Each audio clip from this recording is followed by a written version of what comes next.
Le chef de l'État et le représentant spécial des Nations Unies pour l'Afrique de l'Ouest ont passé en revue hier des sujets brûlants, notamment l'élection présidentielle en Afrique de l'Ouest.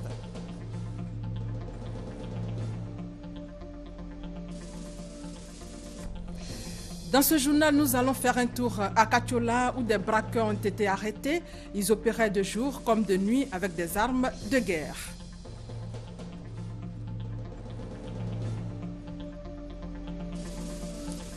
Hors de nos frontières, crise en Ukraine, Kiev entame le retrait des armes lourdes dans l'Est.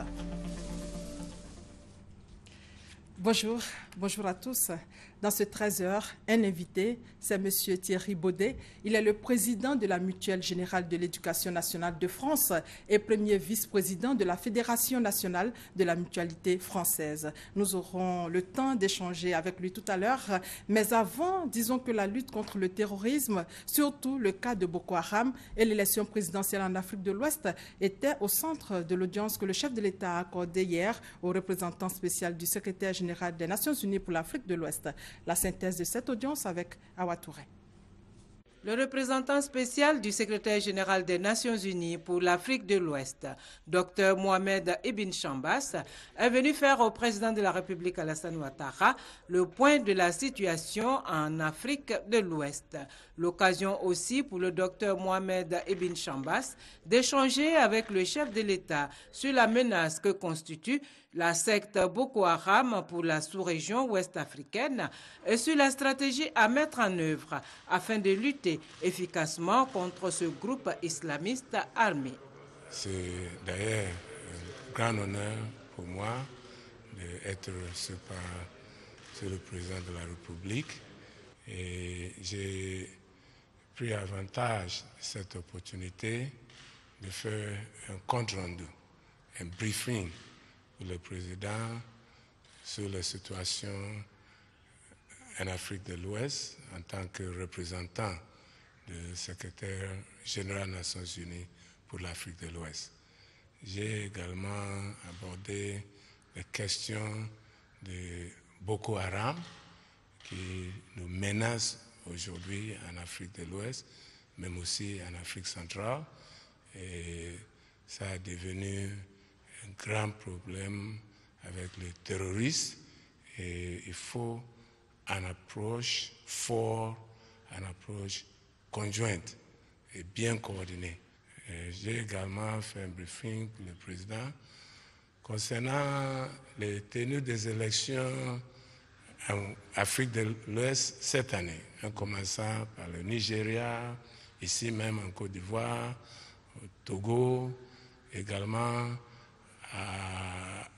en Guinée et aussi à la fin de la transition au Burkina Faso.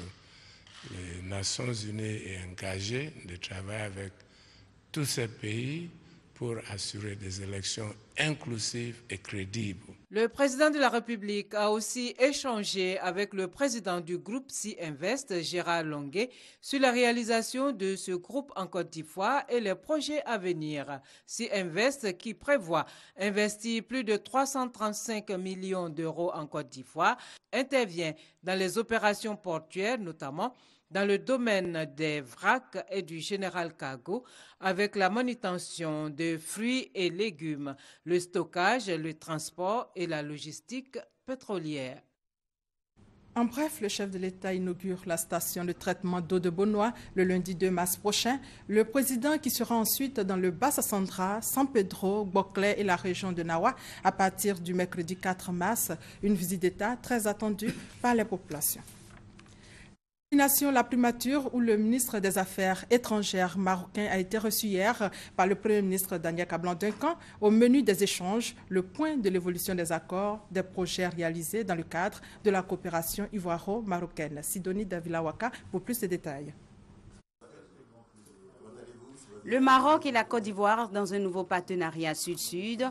Pour ce nouveau départ, les deux États optent pour un développement bilatéral à travers la concrétisation des projets et des engagements pris de part et d'autre. Je vais parler d'abord du secteur de la pêche.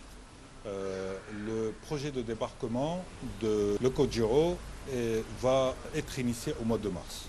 Nous allons assister d'ici fin 2015 à la réalisation des premiers projets immobiliers réalisés en Côte d'Ivoire. Le point des différents projets réalisés est une véritable satisfaction pour ces deux États. Globalement, nous sommes très satisfaits de l'état d'avancement et de réalisation des accords et des projets que nous avons mis en place. Nous voulons que l'ambition que nous avons marquée du co-développement, du copartenariat, de la co-émergence se traduise toujours par un vrai contenu. Diversification sectorielle, diversification de partenariats, de coopération. Nous sommes en train de construire quelque chose d'exemplaire qui va donner et qui va faire tâche et qui va faire date également dans ce que nous avons appelé le nouveau partenariat Sud-Sud. Pour l'atteinte des objectifs fixés dans cette nouvelle coopération, la Côte d'Ivoire et le Maroc prévoient des rencontres régulières, au moins 2 fois dans l'année.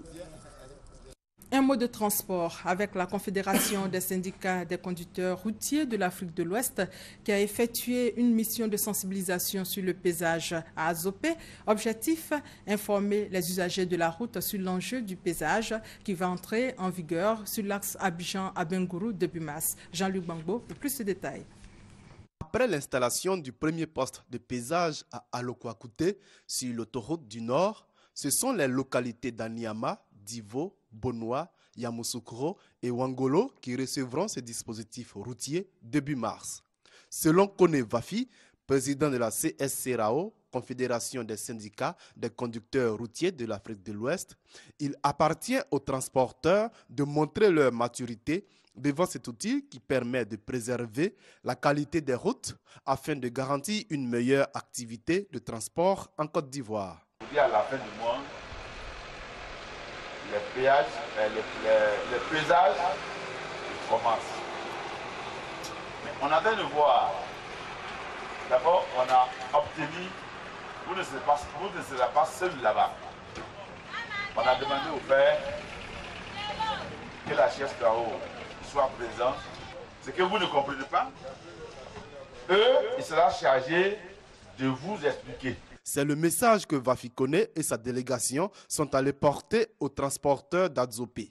Une sensibilisation qui aura été bien comprise. Le programme de péage, nous recevons ça à bras le corps, à cœur ouvert. Parce que nous, ça nous arrange, nous les transporteurs, nos poids même ne nous arrangent pas. Les surcharges ne nous arrangent pas. Les transporteurs burkinabés et ghanéens qui ont participé à cette rencontre ont plaidé pour une application effective du règlement 14 relatif au paysage dans l'espace UEMOA. Ceci pour que le conducteur ne se retrouve pas en déphasage en passant d'un pays à un autre.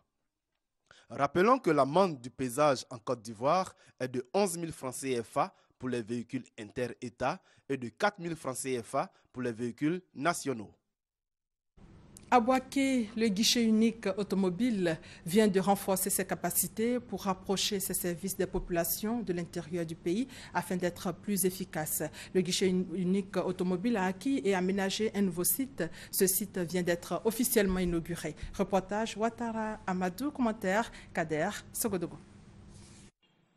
Côte d'Ivoire Logistique, à travers sa convention avec l'État de Côte d'Ivoire, est la cheville ouvrière de la plateforme regroupant tous les intervenants publics et privés dans la chaîne d'importation, de dédouanement et d'immatriculation des véhicules neufs ou de seconde main entrant sur le territoire ivoirien. C'est pour renforcer et rapprocher ces services des populations de l'intérieur du pays pour une meilleure efficacité que le guichet unique automobile a acquis et aménagé un nouveau site à Boaké. Ce site a été officiellement inauguré. Pour la 6e adjointe au maire de Boaké, Koroto Ouattara, et le préfet de la région de Gbeke, Kone Aka, ce site plus grand et moderne va contribuer à l'essor économique de la région. Une région qui connaît le retour de l'administration publique.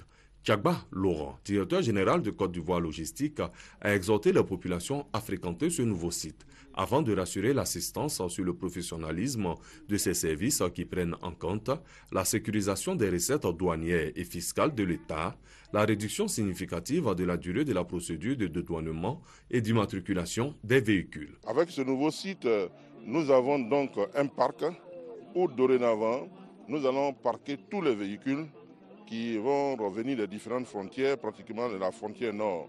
Et à partir de ce parc sous douane, nous allons engager sur place maintenant de dédouanement des motos. Plus d'efficacité, plus de dynamisme et être proche des populations. En 2014, ce sont plus de 13 000 dossiers qui ont été traités, dont 12 300 pour les engins à 2 roues. Avec ce nouveau site, 15 000 dossiers sont attendus, dont 1 300 concernent les véhicules. Dans le domaine de la santé, le service de pédiatrie du CHU de Boaké bénéficie de matériel, nous dit Kader Sogodogo. Le service de pédiatrie du centre hospitalier universitaire CHU de Boaké connaît de nombreuses difficultés. Difficultés dues à un manque d'équipement pour la prise en charge des nouveau-nés. Sensible à la souffrance de ces enfants, la 13e promotion des étudiants en médecine de l'université Alassane Ouattara décide d'apporter une assistance à ce service. Ces étudiants ont offert du matériel médical d'une valeur de 9 millions de francs CFA. Le don est composé, entre autres, d'une couveuse dotée d'une table chauffante, de 2 aspirateurs enfants, d'un stérilisateur et de 25 lunettes à oxygène pour renforcer le plateau technique du service néonatal. Étant des futurs médecins, nous sommes épris de compassion et donc nous ne pouvons pas rester insensibles devant la souffrance des populations. Et nous avons décidé de faire ce don à la pédiatrie parce que les bébés sont fragiles et que la vie commence par les bébés. Saluant cette action de portée sociale, les responsables sanitaires ont exprimé leur reconnaissance aux donateurs. Nous avons pour défi de relever le niveau du plateau technique. Et s'il y a des gens qui contribuent à cela, on ne peut qu'être satisfait. En plus, ce sont nos étudiants, donc c'est une double satisfaction, et ce d'autant plus que je suis leur parrain scientifique. Avec ce don, le nombre de couveuses au service néonatal du CHU de Boaké passe à 3. Et comme annoncé tout à l'heure, M. Thierry Baudet est avec nous. Il est le président de la Mutuelle Générale de l'Éducation nationale de France et premier vice-président de la Fédération nationale de la mutualité française. Merci une fois encore, M. Baudet, d'avoir accepté notre invitation. Merci à vous. Est-ce que vous pouvez nous donner une idée de la mutualité en France ? La mutualité en France, ce sont 38 millions de personnes protégées, un Français sur 2. C'est la gestion du régime obligatoire de sécurité sociale pour le compte de l'assurance maladie, c'est la gestion de régimes complémentaires d'assurance maladie et puis c'est la gestion de très nombreux établissements de santé ouverts à tous, 2400 services de soins et d'accompagnement mutualiste, des centres dentaires, des centres d'optique, des hôpitaux. Donc tout de suite, nous avons envie de savoir l'expérience française en matière de mutualité sociale. L'expérience française. L'expérience française, elle montre que on peut, quand on travaille avec la sécurité sociale, on peut assurer l'amélioration de la couverture santé de nos concitoyens et l'amélioration, j'allais dire, de leur espérance de vie. On a besoin d'une sécurité sociale ouverte à tous, qui s'adresse à tous, mais dans tous les pays du monde, la sécurité sociale seule ne parvient pas à répondre à tous les besoins de santé des populations. Alors il faut compléter la sécurité sociale par des réponses complémentaires, mutualistes le plus souvent, des réponses solidaires qui permettent d'assurer l'accès aux soins pour toutes les populations. Donc mutualité en France et mutualité en Côte d'Ivoire, quelle comparaison ? Écoutez, nous vivons en Côte d'Ivoire, je l'ai compris en venant ici, un moment très important puisque vient d'être décidée la création de la couverture maladie universelle. Moi, les personnes que j'ai rencontrées, des responsables de la Caisse nationale d'assurance maladie, les responsables mutualistes, montrent que tous forment de grandes ambitions pour ce projet qui doit améliorer l'état de santé ou l'accès aux soins de tous les Ivoiriens. Mais tous mesurent aussi l'immensité du chantier qui s'ouvre, c'est une longue marche qui s'engage et ma conviction, ce que j'ai compris, j'ai vu que les mutuelles de Côte d'Ivoire avaient déjà une longue expérience, je pense à la MUGEFSI qui a 40 années d'existence et les mutuelles vont pouvoir apporter toute leur expérience à la Caisse nationale d'assurance maladie pour collaborer et ensemble déployer cette couverture maladie universelle. La Caisse nationale d'assurance maladie, l'État va avoir besoin des mutuelles, à mon avis, pour développer la CMU, qui est un formidable projet. Et dans ce cadre, vous êtes à Abidjan, dans le cadre du partenariat qui lie la Mutuelle Générale des fonctionnaires et agents de l'État de Côte d'Ivoire, MUGEFSI, à la Mutuelle Générale de l'Éducation nationale de France. Dans ce cadre, il y a eu une conférence publique au profit des mutuelles sociales de Côte d'Ivoire, conférence qui a porté sur le thème « Couverture maladie universelle, rôle des mutuelles sociales », nous dit Douad Lazer, notre reporter. La couverture maladie universelle, quel rôle pour les mutuelles sociales? La thématique qui réunit les acteurs nationaux et internationaux de la mutualité sociale à cette conférence publique. Le conférencier Thierry Baudet, président de la Mutuelle Générale de l'Éducation nationale de France, a instruit les mutuelles de la protection sociale de Côte d'Ivoire sur leur rôle prépondérant dans la gestion de la couverture maladie universelle initiée par le gouvernement ivoirien. Thierry Baudet exhorte les mouvements mutualistes sociaux ivoiriens à se rassembler autour d'un idéal, celui de l'esprit mutualiste. Pour lui, c'est dans l'union qu'elles pourront offrir des prestations de qualité dans la prise en charge sanitaire des populations. Message bien perçu par les participants. Il nous a gratifié de bonnes solutions que nous pourrons intégrer tant au niveau de nos mutuelles en matière de gouvernance, en matière de valeurs, en matière de solidarité, en matière de fonctionnement démocratique. Et aussi des solutions qui sont aussi valables pour la couverture maladie universelle. Nous avons noté qu'il a clairement démontré que l'unité fait la force. Je sors d'une conférence très enrichissante du point de vue de l'espérance française, mais aussi du point de vue de ce que nous sommes en train de mener dans notre pays. Et ce qu'il faut retenir, c'est qu'on a parlé de mutualité sociale, eh bien la couverture maladie universelle devrait pouvoir s'appuyer sur le mouvement mutualiste pour son développement et son expansion. Nos États sont caractérisés par une forte proportion de la population du secteur informel. Et cette population a besoin justement de se retrouver dans des espaces de sociabilité, de mutualisation des risques. Et en les organisant comme tels, il est plus facile pour le pouvoir public de pouvoir donc les identifier et de pouvoir les insérer dans les circuits d'enrôlement et des prestations qui seront offertes. Depuis le 1er janvier 2015, la couverture maladie universelle est dans sa phase opérationnelle en Côte d'Ivoire. L'Union africaine de la mutualité et les mouvements des mutuelles de protection sociale sont à la tâche pour permettre aux Ivoiriens de bénéficier des soins médicaux à moindre coût. Vous étiez le conférencier, vous avez partagé vos expériences avec les mutualistes. Que doit-on retenir de cette conférence? Ce que je retiens des échanges avec la salle après la conférence, c'est que toutes les personnes qui étaient présentes sont très mobilisées par ce grand et beau projet qu'est celui de la CMU. Et que tous mesurent que c'est un projet qui va nécessiter de coopérer pour pouvoir le mettre en œuvre, pour toucher les populations, pour les enrôler, pour leur servir des prestations. Et moi, j'ai observé que et les responsables de l'assurance maladie et les responsables mutualistes sont prêts à coopérer. Donc ce que je retiens, c'est qu'il faut encourager ces coopérations. À mon avis, l'État doit s'engager pour soutenir et inviter les acteurs de l'assurance maladie et de la mutualité à coopérer. Voilà ce que je retiens. Et puis le deuxième élément, c'est que pour que les mutuelles soient utiles et soient un vecteur de développement de la CMU, elles doivent davantage s'unir qu'aujourd'hui. Et je veux saluer l'initiative du président de la MUGEFSI, Mamadou Soro, qui est par ailleurs président de l'Union africaine de la mutualité pour l'Afrique de l'Ouest. Il a lancé un appel aux mutuelles de Côte d'Ivoire pour se réunir le 12 mars prochain pour travailler ensemble, s'unir et pouvoir accompagner le développement de la CMU. J'encourage toutes les mutuelles ivoiriennes à répondre à l'appel du président Mamadou Soro.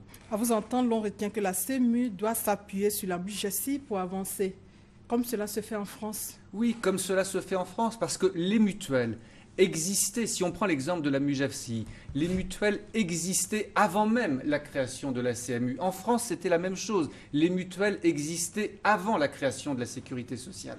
Et donc les mutuelles, elles ont acquis une expérience, elles ont des systèmes de gestion, elles sont ancrées dans les territoires, elles peuvent s'adresser aux populations. En Côte d'Ivoire, on aura besoin des mutuelles pour enrôler les populations, pour offrir des systèmes de gestion, pour payer les prestations. Et je crois qu'il faut en effet s'appuyer sur les mutuelles. Et puis, il faut naturellement veiller à ce que les mutuelles puissent continuer à proposer leur couverture complémentaire en complément de la CMU. Et à mon avis, pour que la protection soit la plus complète et la plus efficace possible, il faut que l'un et l'autre, soit obligatoire. Aujourd'hui, la cotisation à la MUGEFSI est obligatoire. Il faut que demain, en complément de la CMU, elle le reste pour avoir des prestations globales. Également, dans le cadre du partenariat entre votre structure et la MUJEFSI, votre mutuelle a offert du matériel médical à l'hôpital des fonctionnaires. Pourquoi ce don? Pourquoi ce don? Parce que la MGN et la MUJEFSI ont un long partenariat.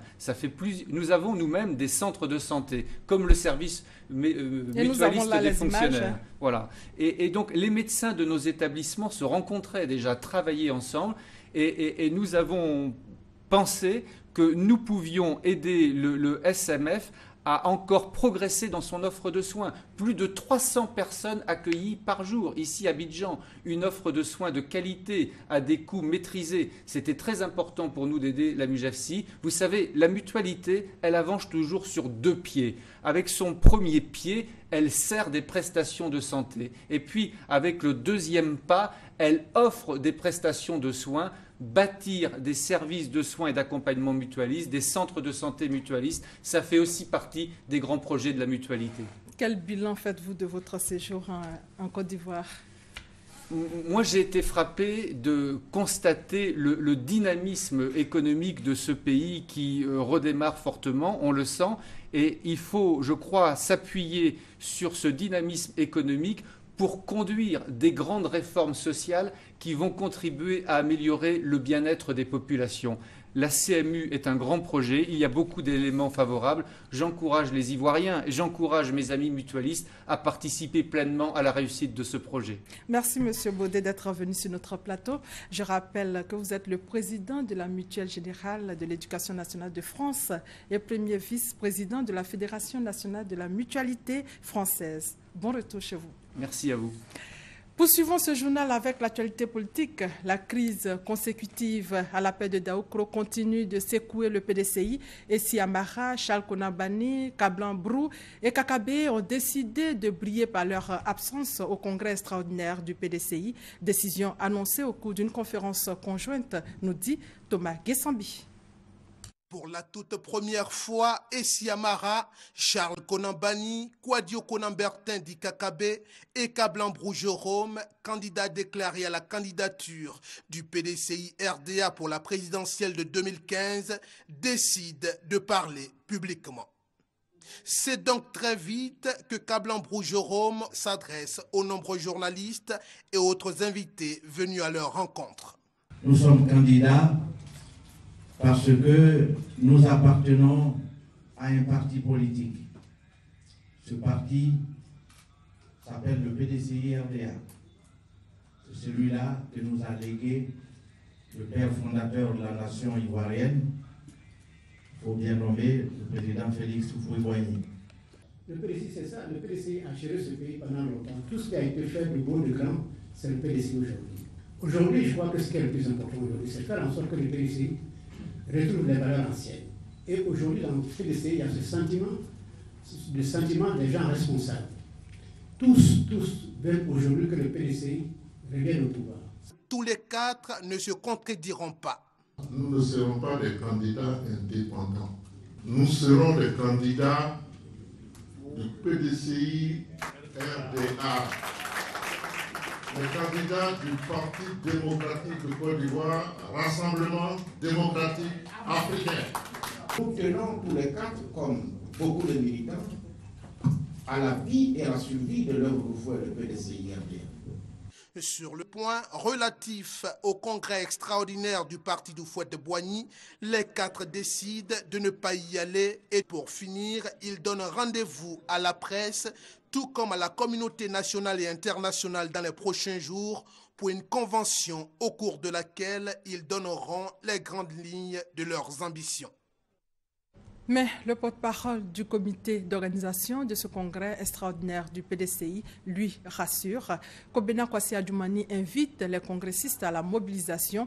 Il ajoute que toutes les dispositions pratiques et techniques ont été prises pour faire de ce congrès un succès éclatant. Extrait.